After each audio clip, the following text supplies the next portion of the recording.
오늘 한몸교회 1주년 감사드리며 예배를 드립니다. 1년이 되었습니다. 원래 전에는 창립기념주의를 지키지 않았었습니다. 왜냐하면 버지니아 지구촌 교회하고 한빛 선교교회가 통합이 됐기 때문에 어느 쪽 창립을 지켜야 될지 또 모두가 헷갈려서 까딱하면 창립기념일을 지키다가 헬라파와 히브리파 갈라질 것 같아서 그래서 일부러 창립기념주의를 지키지 않았습니다. 그러다가 이렇게 1년 또 기념주의를 지키니까 또 남다른 기쁨과 감격이 있는 것 같습니다. 성경에서는 1년이라는 기간이 썩 그렇게 중요하지 않습니다. 성경에서는 3, 7, 12 이런 숫자가 중요합니다. 그런데 오늘 본문에 보면 1년이라는 숫자가 나옵니다. 26절에 보시면 만남의 안디옥에 데리고 와서 둘이 교회에 1년간 모여 있어 큰 무리를 가르쳤고, 우리가 오늘 1년 맞아 1주년 주일 예배를 드리는 것처럼 우리가 함께 읽은 오늘 본문은 안디옥 교회의 1주년 되는 모습을 담고 있습니다. 그동안의 사도행전에서 하나님께서 교회를 세우시고 키우시고 확장하시는 과정에서 하나님께서 이루셨던 수적인 증가를 하나하나 살펴보아 여기까지 왔습니다. 오늘 1주년을 맞으면서 또 마침 오늘 11장 본문에 안디옥 교회의 1주년 기록을 보게 되었습니다. 오늘 본문에 등장하는 이 안디옥 교회의 1주년 기록을 보면서 하나님께서 안디옥 교회를 어떻게 세우셨고 안디옥 교회가 어떻게 성장했고 이후 1주년을 맞은 안디옥 교회가 2주년, 3주년, 4주년을 맞을 때 어떻게 하나님 앞에 쓰임받게 되었는지를 하나하나 살펴보기를 원합니다. 지금까지 우리가 살펴본 대로 오늘 본문에도 수적인 증가가 나옵니다. 그런데 그동안에 벌어졌던 수적인 증가들은 우리가 살펴봤던 대로 해당되는 본문에서 한 번 등장합니다. 3,000명의 제자들이 더해지거나 또는 5,000명의 남자들이 더해지거나 남녀의 허다한 무리가 더해지거나. 그런데 오늘은 이 안디옥 교회의 1년이라는 짧은 기간을 담고 있는데 오늘 우리가 읽은 이 짧은 본문 속에서 3번에 걸쳐서 양적인 성장이 언급이 됩니다. 11장 21절에 보면 주의 손이 그들과 함께 하심에 수많은 사람들이 믿고 주께 돌아오더라. 다시 24절에 이에 큰 무리가 주께 더하여 지더라. 26절에 큰 무리를 가르쳤고, 안디옥 교회는 1년이라는 짧은 시간 내에 3차례에 걸쳐서 획기적인 수적인 증가를 경험한 교회입니다. 어떻게 이게 가능했습니까? 하나님께서 어떻게 일하셨습니까? 그리고 하나님께서는 이런 계기를 통해서 무슨 일을 계속 펼치십니까? 먼저 안디옥 교회의 부흥이 일어난 배경을 살펴봅니다. 19절에 보시면 그때에 스데반의 일로 일어난 환난으로 말미암아 흩어진 자들이, 안디옥 교회를 세운 사람들은 환난으로 말미암아 흩어진 자들이었습니다. 환난이 배경이었습니다. 환난은 잃어버린 겁니다. 예루살렘 교회가 적게는 2만 명에서 10만 명에 달하는 거대한 교회였다가 스데반의 시신을 장사할 틈도 주지 않을 정도로 급박한 긴급한 환난이 닥침으로 수만 명의 성도들이 다 흩어질 만한 거대한 환난이 닥쳤습니다. 수만 명에 해당되는 교회가 20여 명으로 폭삭 주저앉은 거죠. 잃어버린 거죠. 그래서 이것은 단순히 고통스러운 환난만을 의미하는 것이 아니라 많은 것을 잃어버린 걸 의미합니다. 그런데 안디옥 교회가 그 환난 가운데서 생겨났습니다. 여러분, 이것이 하나님의 나라의 법칙입니다. 하나님께서는 성도들에게 닥친 환난과 교회에 닥친 환난을 통해서 그동안에 하나님께서 성령의 역사를 통해 공들여 쌓아놓은 것을 잃어버린 듯합니다. 그러나 하나님은 절대로 하나님의 것을 잃어버리지 않습니다. 하나님은 환난을 통해서 잃어버린 듯하나 그 잃어버린 것을 통하여 하나님은 더 큰 것을 얻으십니다. 그것이 미랄의 법칙입니다. 한 알의 미랄이 썩지 않고 그대로 있으면 그냥 한 알입니다. 그러나 한 알의 미랄이 땅에 떨어져서 썩습니다. 환난이죠, 고통이죠, 죽음이죠, 상실이죠. 그런데 그 하나의 미랄이 썩고 나면 거기서 30배, 60배, 100배의 결실이 만들어집니다. 우리의 인생에 환난이 닥쳐서 그동안에 쌓아놓은 것, 얻은 것을 잃어버릴 수 있습니다. 교회에도 환난이 닥쳐서 그동안에 하나님이 이루시고 성도들이 이룬 것을 잃어버릴 수 있습니다. 그러나 하나님께서는 그 환난을 통해서 잃어버린 것에 30배, 60배, 100배의 결실을 반드시 거두십니다. 그것이 안디옥 교회입니다. 그들은 환난으로 말미암아 예루살렘 교회에서 흩어진 자들이었습니다. 그런데 그들 중에 베니게와 구브로와 안디옥까지 이르러 유대인에게만 말씀을 전하는데 그 중에 구브로와 구레네 몇 사람이 안디옥에 이르러 주 예수를 전파했습니다. 이 사람들은 주로 구브로 출신이고 구레네 출신입니다. 구브로는 사이프러스라는 섬을 말합니다. 사이프러스는 지중해 한복판에 있는 큰 섬으로서 이것은 지난 수천 년 동안 터키를 중심으로 하는 아시아권과 그리스를 중심으로 하는 유럽권 사이에서 끊임없이 쟁취와 탈취와 전쟁으로 휩싸였던 땅입니다. 그래서 사이프러스 사람들은 원래 수천 년부터 항상 정처 없이 고향을 떠나 떠돌던 사람들입니다. 그레네가 있습니다. 구레네는 지금의 리비아와 모로코 지역, 북아프리카 지역입니다. 그것도 역사 속에서 항상 전쟁이 끊이지 않았던 곳입니다. 그래서 구브로 사람이나 구레네 사람들은 원래가 고향을 떠나 떠돌아다니는 것이 오랜 전통이었습니다. 그들이 어디까지 왔습니까? 안디옥까지 왔습니다. 안디옥은 그 당시 로마 제국에서 세 번째로 큰 도시였습니다. 로마가 정치적인 수도요. 가장 경제적으로 큰 도시는 애굽의 알렉산드리아였고 통상의 중심은 바로 안디옥이었습니다. 로마가 워싱턴 DC라면 알렉산드리아는 뉴욕에 해당됐고 그리고 안디옥은 시카고에 아마 해당될 겁니다. 이 안디옥에 구브로 사람과 구레네 사람들이 와서 개척한 교회가 안디옥 교회입니다. 따라서 이민교회입니다. 이민교회도 환난을 피해서 본향을 떠나서 전쟁과 또 고난의 역사를 통해서 떠돌다가 정착한 이민자들이 세운 이방인의 교회입니다. 하나님께서는 바로 그런 사람들을 쓰세요.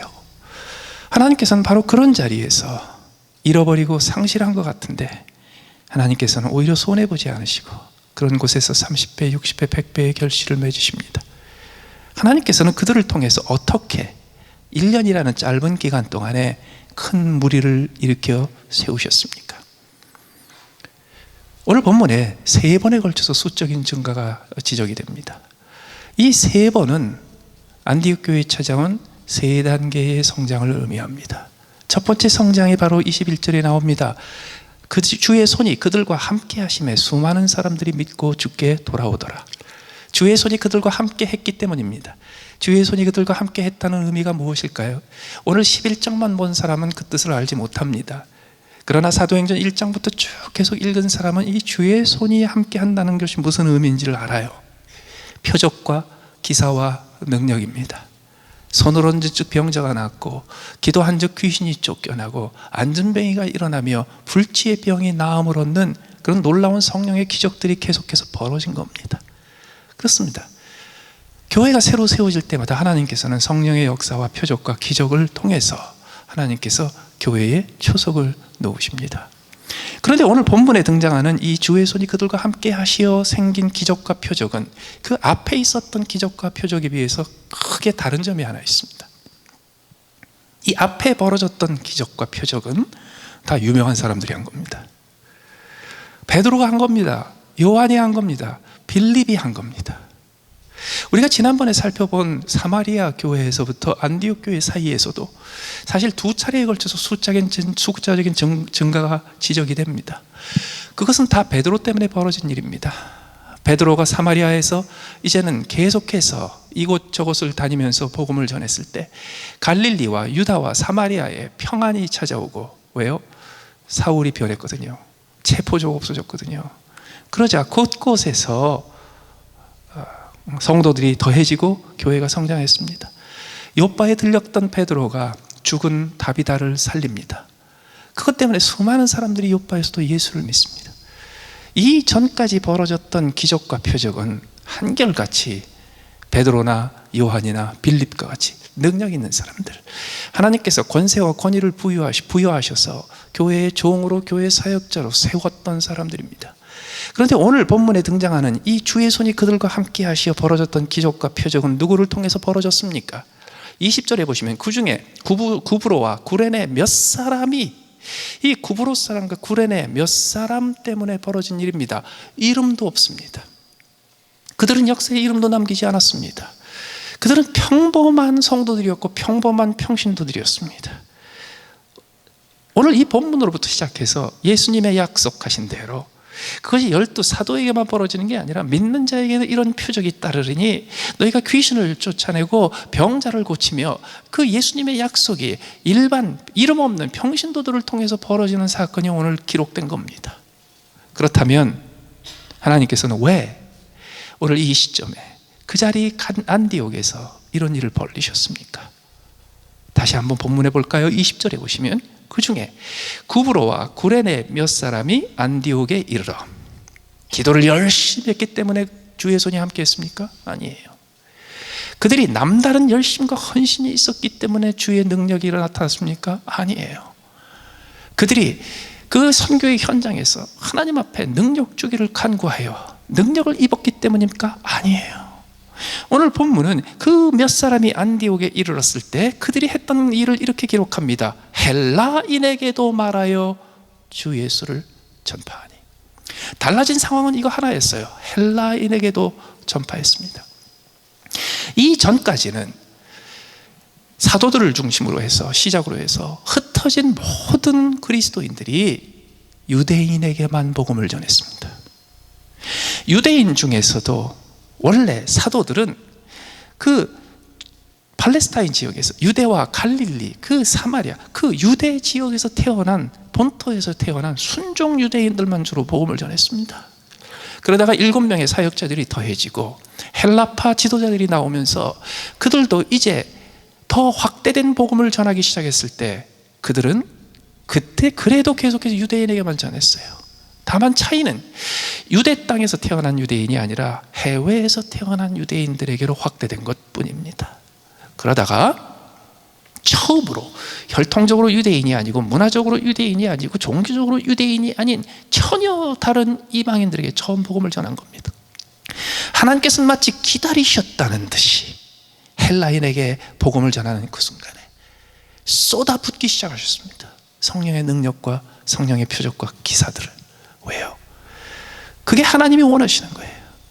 하나님께서는 한 번도 복음이 전해지지 않은 그곳에 복음을 전하기 위해서 우리 스스로 쌓아놓은 복음의 장벽을 허물기를 원하십니다. 우리 스스로 막아놓은 복음의 문을 열어 제끼기를 원하십니다. 여러분, 오늘 본문에서 안디옥 교회를 세웠던 이들이 했던 가장 혁신적인 일이 뭔지 아세요? 그동안에 저 사람들은 복음을 전해도 아마 이해 못할 거야. 저 사람들은 유대적인 배경이었기 때문에 우리가 이야기하는 이 설교를 이해하지 못할 거야. 저 사람들은 애초부터 여호와 하나님께 관심이 없는 사람들이기 때문에 하나님의 백성이 될 가능성이 없을 거야, 그러면서 매시당초 포기했던 사람들이에요. 스스로 포기했던 사람들이에요. 한몸교회 하나님께서 세우셨습니다. 하나님께서 기뻐하시는 한몸교회가 되기 위해서 뭐가 필요합니까? 지금까지 이곳에 있는 한인교회들이 스스로 포기하고 스스로 관심 끊고 스스로 벽을 만들고 스스로 문을 닫아 걸었던 사람들에게 찾아가서 복음을 전하는 겁니다. 그게 하나님이 기뻐하시는 거예요. 여러분의 인생에 왜 기적이 따르지 않고 표적이 따르지 않고 사도행전적인 그런 성령의 능력을 체험하지 못하는 그 이유가 뭔지 아십니까? 기도가 부족해서요? 아니에요. 영적으로 능력이 없어서요? 그런 것도 아니에요. 우리 스스로 관심을 끊고 우리 스스로 가능성을 기대하지 않고 우리 스스로 복음을 전하는 것을 막는 장벽을 세웠기 때문입니다. 어느 날 그 지리적인 장벽이 깨집니다. 문화적인 장벽이 깨집니다. 관계적인 장벽이 깨집니다. 우리의 관심의 장벽이 깨집니다. 그때 그 전까지 한 번도 생각하지 못했던 사람들에게 복음을 전하기 시작하면 그때부터 주의 손이 함께 하시고 주의 손이 함께 하실 때 성령의 강력한 능력들이 따라오게 됩니다. 오늘 본문에서 두 번째 등장하는 성장의 단계가 있습니다. 24절에 이에 큰 무리가 죽게 더하여지더라 라고 기록합니다. 왜 그런 일이 벌어졌습니까? 바나바 때문입니다. 바나바는 어떤 사람이에요? 22절에 보면 예루살렘 교회가 이 사람들의 소문을 듣고 바나바를 안디옥까지 보냈습니다. 예루살렘 교회가 파견한 목사입니다. 이 바나바는 어떤 사람인가요? 예루살렘 교회는 왜 하필 바나바를 파송했나요? 바나바는 사도행전 4장 36절에 등장합니다. 36절에서 바나바를 이렇게 소개합니다. 구브로에서 난 레위족 사람이 있으니 이름은 요셉이라 사도들이 일컬어 바나바라 번역하면 위로의 아들이라 하니 그가 밭이 있음에 팔아 그 값을 가지고 사도들의 발 앞에 두니라. 아나니아와 삽비라 사건이 있기 바로 직전에 등장하는 바나바의 기록입니다. 바나바는 온전히 헌신한 사도와 함께 사도처럼 그의 삶을 온통 하나님 앞에 드리는 일을 위해서 자기의 인생을 바쳤습니다. 그 바치는 과정에서 그는 자기의 재산을 모두 팔아서 아무것도 남기지 않고 하나님 앞에 드리고 전적으로 하나님을 의지하는 삶을 시작했습니다. 그럴 때 사도들은 그의 이름을 바꿔줬습니다. 그의 이름이 뭐라고요? 바나바예요. 그 뜻이 뭐라고요? 위로의 아들이라고요. 이름을 바꿔줬다는 뜻이 뭘까요? 이름이 바꿔줬다는 거는요, 직책이 생겼다는 겁니다. 요셉이라는 이름을 가졌던 사람에게 사도들이 교회의 직책을 맡기면서 그의 이름을 바나바라고 불렀어요. 그렇기 때문에 이 바나바는 요셉이라는 레위족 사람의 직책이고 개인적으로 얻은 새로운 이름이기도 합니다. 그 직책이 뭐였습니까? 위로가 직책이었어요.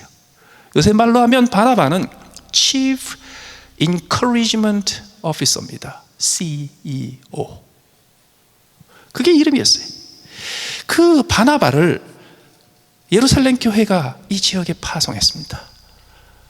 그런데 그가 위로의 아들이기 때문에 파송한 게 아니에요. 더 중요한 이유가 있어요. 그가 구브로 출신이기 때문입니다. 구브로 출신이기 때문에 그래요. 예루살렘 교회가 이 사람들의 소문을 들었습니다. 그 안디옥에 교회가 세워졌다고, 이름 없는 평신도들에 의해서 성도들이 모이고 그리고 교회가 구성이 됐다고. 그 사람들이 어디 출신이래? 구브로 출신이라고.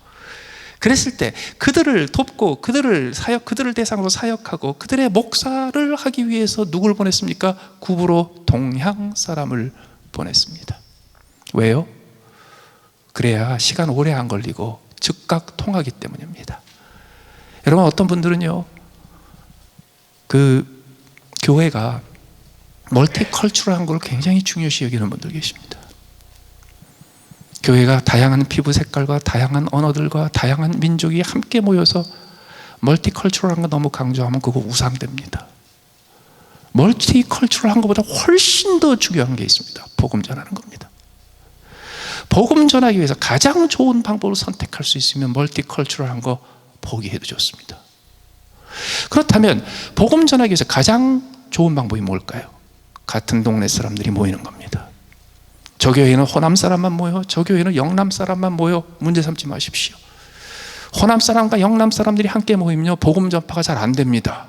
왜요? 이 동네 사람들이 말하는 걸요, 욕이 아닌데 이 동네 사람은 욕으로 듣고, 이 사람들이 말하는 욕은 또 욕으로 안 들어요. 그만큼 언어가 안 통해요. 문화적인 언어, 가족의 언어, 지방의 언어, 가족 대대로 집안에서 내려오는 그 문화가 공통점이 있을 때에 복음이 전파되는 겁니다. 예루살렘 교회 성도들은, 사도들은 아주 지혜로운 결정을 했어요. 바나바를 보낸 게 그런 이유예요. 그렇기 때문에 여러분, 교회가 성장하기 위해서는요, 일단은 문화적인 공통점이 있어야 돼요. 미국에 살면서 우리가 모일 때마다 왜 한국말로 예배를 드려야 되냐고. 괜찮아요. 한국말로 드리는 게 복음 전하는 데도 유리하기 때문에 그래요. 한국말로 모이는 것이 복음 전하기 위해서 훨씬 더 유리하기 때문에 그래요. 더 나아가서 이 바나바가 거기에 도착했습니다. 23절, 그가 이르러. 이 바나바가 어떤 사람이기에, 그가 무엇을 했기에 바나바를 통해서 큰 무리를 주께서 더하셨습니까? 이 바나바가 어떤 일을 했는지 한번 보십시다. 그가 이르러 하나님의 은혜를 보고 기뻐했습니다. 여러분, 우리 교회에서 여러분들 바나바처럼 쓰임받길 원하세요? 나 때문에 한몸교회가 성장하고, 나 때문에 한몸교회가 강해지고, 나 때문에 한몸교회가 성장하기를 원하세요? 그래서 바나바처럼 쓰임받기 원하시면 제일 먼저 해야 될 일이 있습니다. 교회에 올 때마다 하나님의 은혜를 찾으십시오. 교회를 올 때마다 기뻐하십시오. 교회에서 벌어지는 모든 일을 통해서 기뻐하십시오. 누가 무슨 일을 하든지 가서 즐거워하십시오. 누가 어떤 봉사를 하든지 가서 기뻐하시고 즐거워하십시오. 뭐가 부족했다, 뭐가 덜 됐다, 이걸 왜 이렇게 했냐, 그런 얘기 하지 마시고요. 누가 무슨 일을 했든지 그들이 하는 그 사역의 현장, 섬김의 선장을 보면서 기뻐하십시오.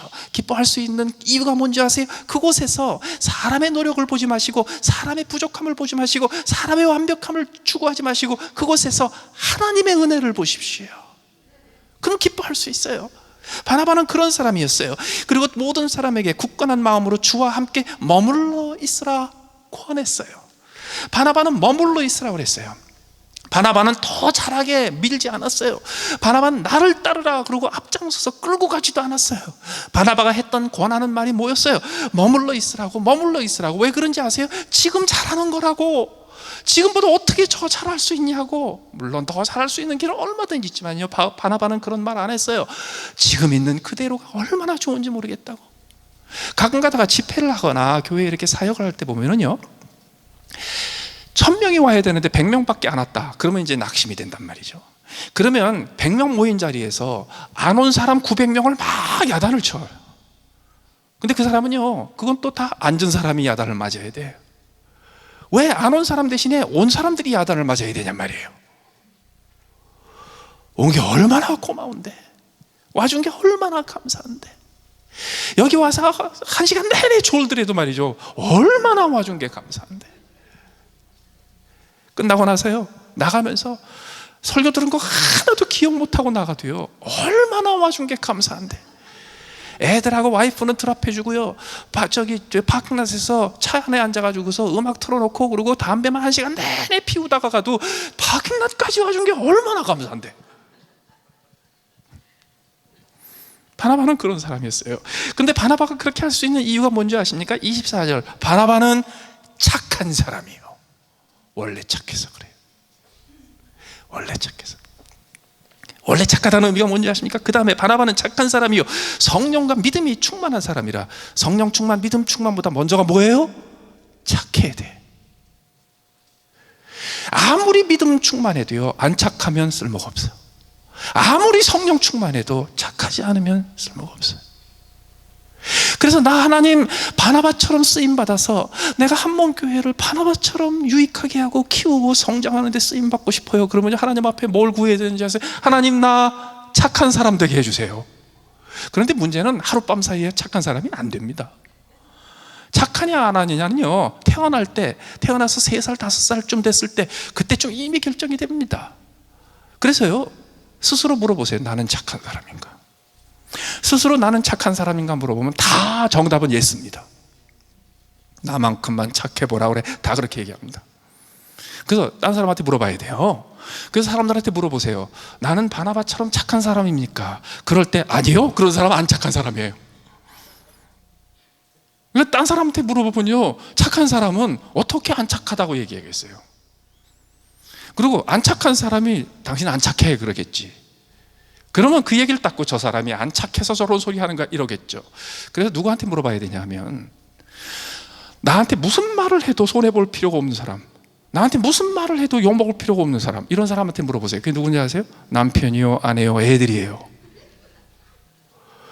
그럼 목사님이요, 온 세상은 나를 착하다고 그러는데 우리 와이프만 나를 안 착하다고 그래요. 온 세상이 틀린 거고 와이프가 맞은 거예요. 여러분, 우리 중에 그렇게 착한 사람이 많지는 않습니다. 그냥 혼자 착각하고 사는 거지.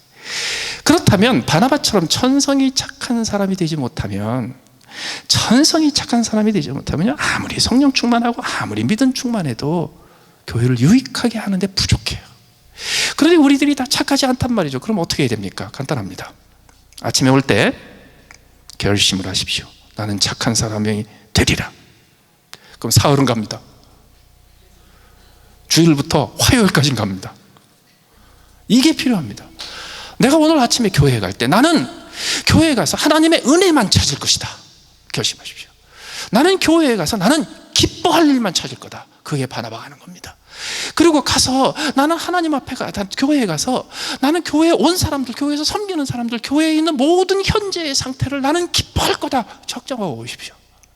그럼 말이 달라집니다. 태도가 달라집니다. 얼굴이 달라집니다. 행동하는 게 달라집니다. 그럼 바나바처럼 쓰임받을 수 있어요. 세 번째 단계가 옵니다. 25절에 보면 바나바가 사울을 찾으러 다소에 갔습니다. 왜 그랬을까요? 다른 사람은 모르는데 바나바가 한계를 느꼈어요. 다시 말해서 착한 거 가지고도 한계가 있는 거예요. 착한 거 가지고도 교회를 성상시키고 성숙시키는데 한계가 있는 거예요. 바나바가 뭘 느꼈어요? 내가 착한 거 가지고 하는 것은 여기까지구나. 그 다음에 뭐가 필요해요? 가르치는 게 필요해요.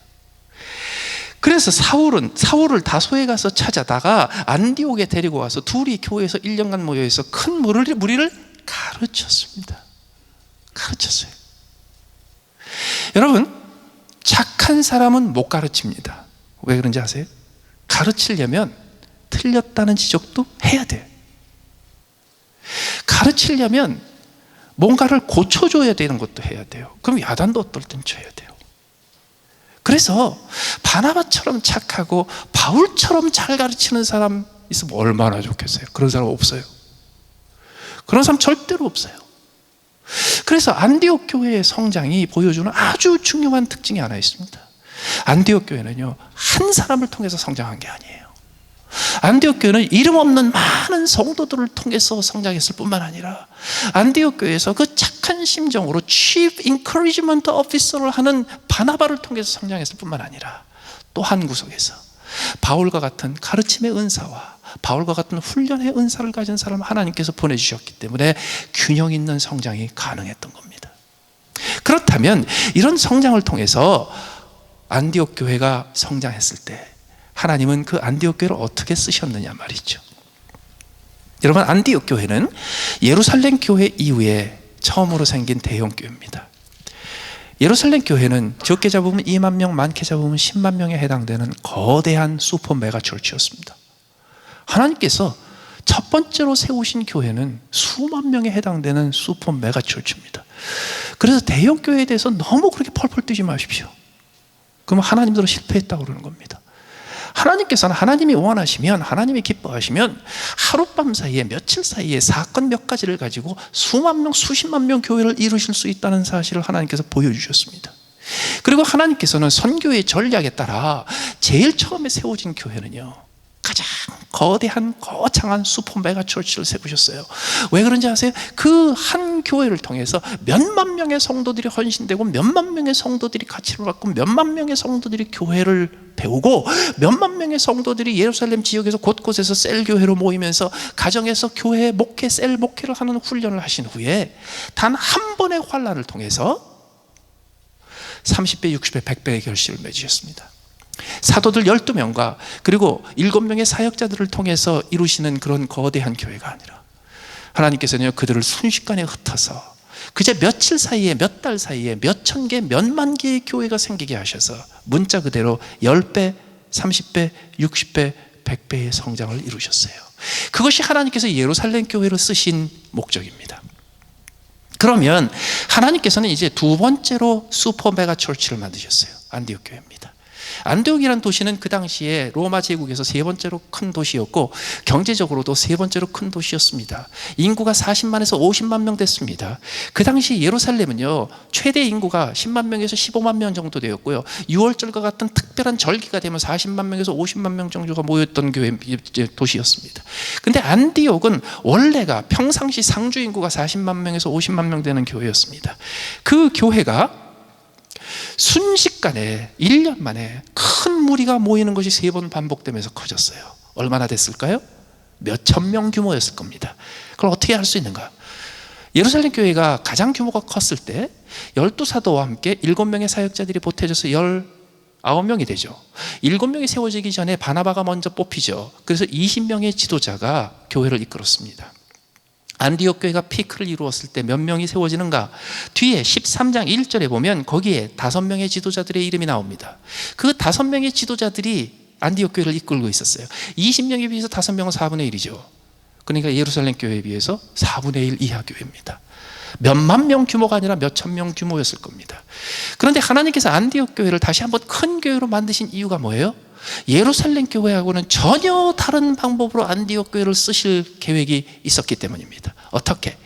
예루살렘 교회는요, 한 교회에 모든 것을 쏟아 부어 놓으시고, 그리고 그 한 교회가 미랄처럼 땅에 떨어져 썩어 그 교회가 수만 명의 선교사들을 파송하고 수만 명의 셀 목자들을 파송하고 수만 명의 가정교회 목회자들을 파송해서 순식간에 수만 개의 교회가 확장되게 하셨습니다.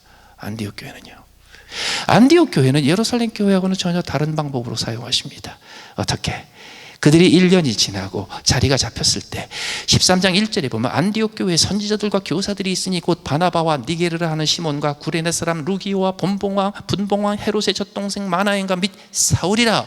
2절에 주를 섬겨 금식할 때 성령이 이르시되 내가 불러 시키는 일을 위하여 바나바와 사울을 따로 세우라 하시니 이에 금식하며 기도하고 두 사람에게 안수하여 보내니라.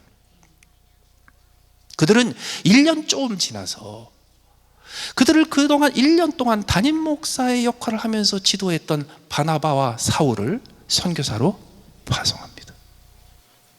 여기서 안디옥 교회와 예루살렘 교회에 큰 차이가 생깁니다.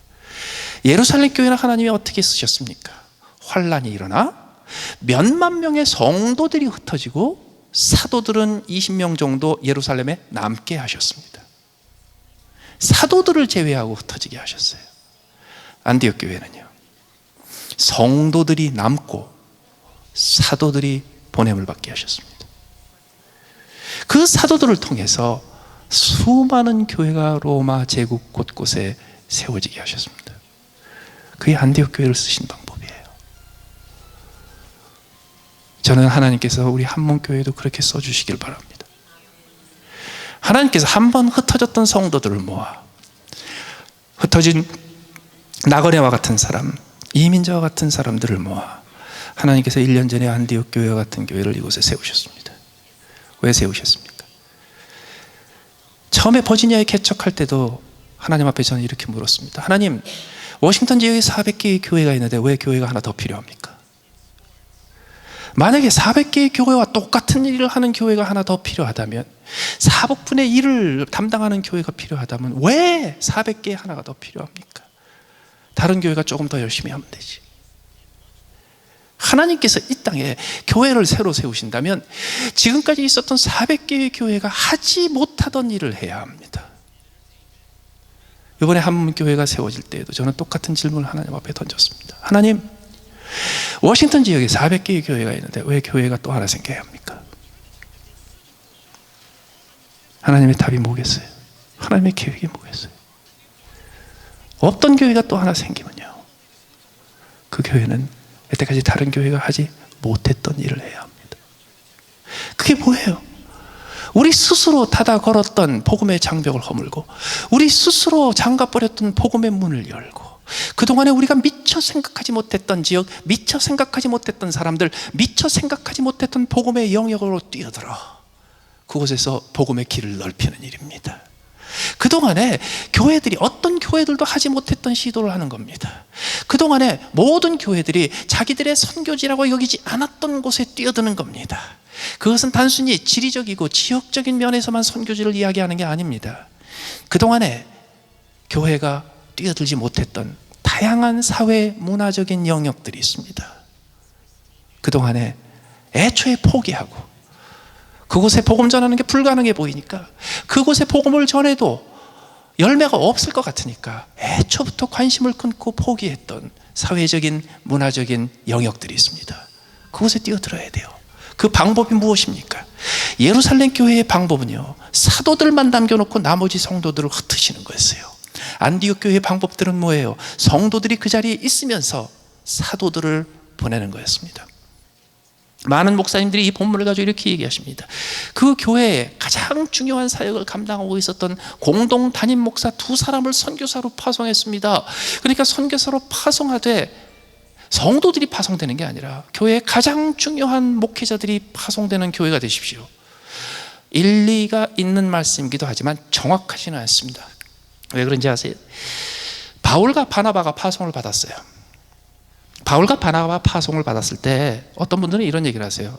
사울을 바울로 만드신 하나님, 나도 변화시켜 주시고, 잘 못 알고 그러시는 거예요. 사울은 한 번도 바울로 바뀐 적이 없어요. 사울은 원래부터 태어날 때부터 사울이었고 바울이었어요. 사울은 다소 지역에서 태어난 아마 4대, 5대, 6대에 해당되는 유대인이었기에 그가 로마의 가장 손꼽히는 도시 중에 하나인 다소에서 태어났을 때, 그는 태어나면서부터 유대인, 혈통적으로 유대인이었기 때문에 유대인의 이름을 가졌고, 다소 지역은 로마 도시였기 때문에 로마 사람의 이름을 가진 겁니다.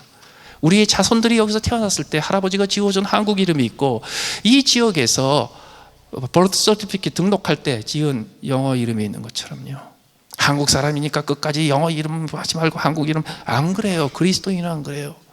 바울이 언제부터 바울이라고 불려지기 시작했는지 아십니까? 선교지에 가서 보니까 선교지에 있는 사람들이 사울이라는 이름을 발음을 못해. 그래서 어렸을 때부터 썼던 로마 이름을 쓰기 시작한 겁니다. 그래서 사울과 바나바가 파송됐지만 결국은 바시 2사람이 선교를 하게 됐습니다. 이 2사람이 선교를 하게 됐죠. 그리고 어떻게 됐습니까? 1차 선교 여행이 끝났습니다. 14장 26절은 이렇게 얘기합니다. 거기서 배 타고 안디옥에 이르니 이것은 2 사도가 이룬 그 일을 위하여 전에 하나님의 은혜에 부탁하던 곳이라. 파송한 교회죠. 그 교회에 와서 어떻게 했습니까? 그들이 이르러 교회를 모아 하나님이 함께 행하신 모든 일과 이방인들에게 믿음의 문을 여신 것을 보고하고 제자들과 함께 오래 있으니라. 바울과 바나바는 안디옥에서 이하며 수다한 다른 사람들과 함께 주의 말씀을 가르치며 전파하니라. 그들은 안디옥 교회를 떠난 게 아니에요. 그들은 안디옥 교회에 다시 돌아와서 안디옥 교회를 위한 사역을 계속 이어갔어요. 그게 안디옥 교회의 모델이에요. 오늘 본문에 이어서 보면 13장에 보면요, 안디옥 교회에 5명의 지도자가 나옵니다. 곧 바나바와 니게르라 하는 시몬과 니게르는 문자 그대로 니그로라는 뜻입니다. 까맣다는 뜻입니다. 아프리카 사람입니다. 그 다음에 구레네 사람 루기오가 나옵니다. 구레네 사람 북아프리카 사람인데 아마 시므온처럼 까맣지는 않았던 것 같아요. 좀 섞인 사람인 것 같아요. 더 나아가서 분봉왕 헤롯의 젖동생 마나엔, 사회적으로 신분이 굉장히 높은 사람도 그 지도자 중에 한 명이었어요. 그리고 마지막에 나오는 게 사울입니다. 바나바와 사울이 그게 공동 담임 목사 역할을 했는데 바나바가 제일 먼저 나오고 사울이 마지막에 나오는 거 보면 이게 나이 순서인 것 같아요. 나이 순서인 것 같아요. 그런데 이 5명의 지도자 중에서 그들이 성령의 인도하심에 따라 어떤 결정을 했습니까? 성령의 이르시되, 그 성령의 말씀대로 했어요. 성령이 5명 모아놓고 이렇게 쫙 오디오 방송했을까요? 성령이 갑자기 하나님의 사자로 등장해서 그 5명 있는 앞에서 쫙 말씀을 선포했을까요? 어쩌면 아닐지 몰라요. 그 5명이 기도하면서 금식하는 중에 자기들도 모르게 뜻이 일치했을 거예요. 합의했을 거예요. 그리고 이것이 하나님이 기뻐하시는 뜻이라고, 이것이 성령이 기뻐하시는 뜻이라고 결정하고, 그리고 실천에 옮긴 겁니다. 그게 뭐예요? 바나바와 사울을 따로 세워 선교를 위해서 전념할 수 있도록 사역을 맡긴 겁니다. 그럼 그 다음에 어떻게 됐습니까? 거기에 5명의 지도자 중에서 2사람의 지도자는 교회를 세우고 선교를 하고, 그리고 교회를 확장하는 일을 주 사역으로 하고, 그리고 안디옥 교회는 누가 주 사역으로 맡아서 관리를 해요? 그 안디옥 교회는요, 시몬과 루기오와 마나엔 3사람입니다. 저는 한mon교회를 처음에 시작하면서 하나님 앞에 그렇게 기도했어요. 하나님, 이 자리에 시몬과 루기오와 마나엔을 세워주십시오. 교회에 닥치는 환난과 교회 같은 여러 가지 고난을 통해서 많이 정제가 됐어요. 그래서 저는 지금 한몬교회에 시므온과 루기오와 마나엔들이 많이 있다고 믿습니다. 이들은 어떤 사람입니까? 바나바와 사울이 1년 동안 힘을 다하여 가르친 결과입니다. 그들의 제자입니다. 지난 18년 동안에 혼신의 힘을 다 쏟아부어서 키운 제자들 중에 많은 사람 말고 몇 사람, 시므온과 루기오와 마나엔 같은 사람들이 남은 교회가 이 교회입니다. 이분들은 저보다 저를 더 잘 아십니다. 제가 10년 전에 설교 시간에 무슨 말 했는지 나는 싹 잊어버렸는데 10년 동안 그 말씀 하나를 가지고 10년 동안 변함없이 신앙생활을 해오셨던 분입니다. 나는 5년 전에 어떤 행동을 했는지 기억이 안 나는데 5년 전에 제가 했던 그 행동 하나를 붙잡고 자기의 평생의 지향으로 삼았던 분들이 남아 계십니다. 그래서 한몬교회를 처음에 시작했을 적에 교회에 책임 맡은 앞장서는 집사님들한테 제가 그런 얘기를 했어요. 나는 이제 뒷방 늙은이다. 내가 이제 지난 15년 동안 18년 동안 키웠던 영적인 제자들이 있으면 그들이 나보다 나를 더 많이 알고 그들이 나보다 나의 가르침을 더 잘 알고 그들이 나보다 나의 원칙을 더 많이 아는 영적인 자녀들이 있다. 그 영적인 자녀들이 이제는 모든 것을 앞장서야 가야 돼. 그것이 안디옥 교회의 모델이었어요. 안디옥 교회가 갈라진 것도 아니고 흩어진 것도 아니고 그리고 사역자들을 뺏긴 것도 아니고 담임 목사가 사라진 것도 아닙니다. 그런데 그들은 성령의 인도하심에 따라서 5명의 지도자 중에서 2사람의 역할과 나머지 3사람의 역할을 명확하게 구별했습니다. 7명의 사역자들과 12명의 사도들의 역할을 구별했던 것처럼. 어떻게 구별했습니까? 우리는 안디옥 교회를 맡겠습니다.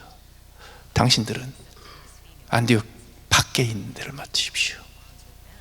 그러나 그들은 갈라지지 않았어요. 헤어지지 않았어요. 2차 선교여행이 이루어질 때까지 그들은 계속해서 같은 교회의 멤버로서 같은 교회의 동역자로서 기회가 되면 함께 안디옥 교회를 섬기기도 하고 기회가 되면 그 역할을 완전히 나눠 맡기도 하고 기회가 되면 바울과 바나바의 선교길에 동행하면서 함께 조력자로 나서기도 했습니다. 그렇습니다. 예루살렘 교회는 하나님께서 흩으셔서 사도들만 남기시고 모든 성도를 흩으셔서 그 성도들의 숫자만큼 교회를 세우셨어요. 안디옥 교회는요 하나님께서 흩으지 않으셨어요. 왜? 그들은 그들의 지도자들 중에 그들의 성도들 중에 안디옥 교회에 헌신할 사람들과 안디옥 교회 밖에 헌신할 사람들을 따로 구별하여 하나님 앞에 구별하여 보내드렸기 때문입니다. 1주년을 맞아 2주년을 기다리면서 안디옥 교회가 했던 일이 그겁니다. 제가 감히 도전합니다. 한몬교회가 오늘의 안디옥 교회가 될 수 있습니다.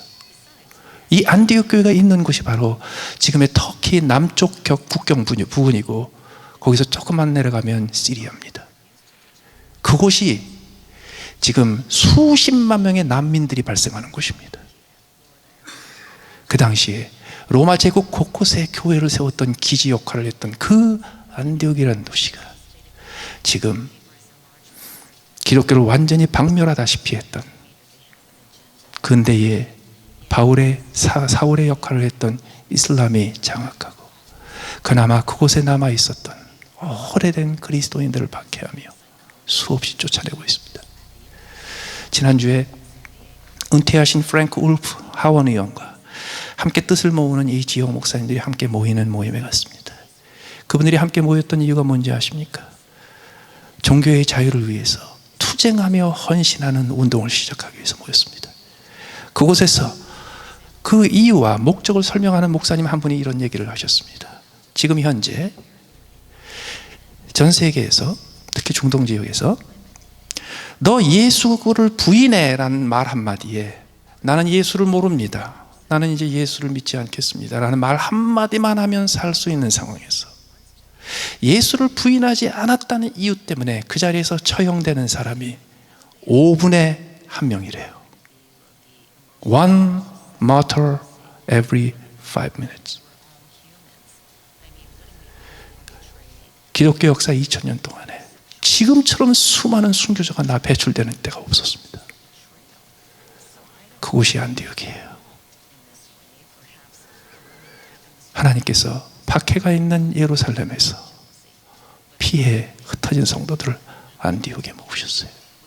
그곳이 예루살렘보다 안전했기 때문에 지금 우리가 있는 곳이 오늘의 안디옥이에요. 우리가 감당할 일들이 있어요. 안디옥 교회를 감당해야 돼요. 이제까지 하나님께서 1년 동안 우리에게 허락하신 하나님의 모든 은혜를 바나바처럼 감사하고 바나바처럼 기뻐하고 바나바처럼 하나님 앞에 찬송 돌린 후에 하나님, 이제부터 우리가 안디옥 교회가 가던 길을 가겠습니다.